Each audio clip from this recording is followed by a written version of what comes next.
ไปเลาะนะ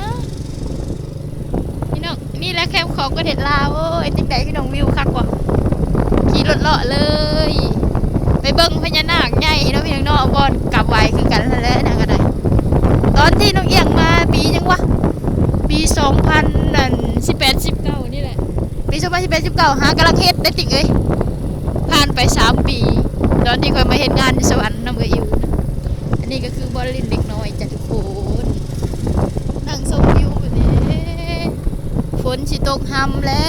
วบอลลินออกกำลังกายงานขายเครื่องอันนี้ก็คือวงดนตรีแบบคาราโอเกะนั่งชมวิวแบบกินบุฟเฟ่บุฟฟ่านะทุกคนนี่น้ำปกน้ำปั้นนะไปเซฟนี่กินพูดละนั่งกินในโต๊ะนี่รถละ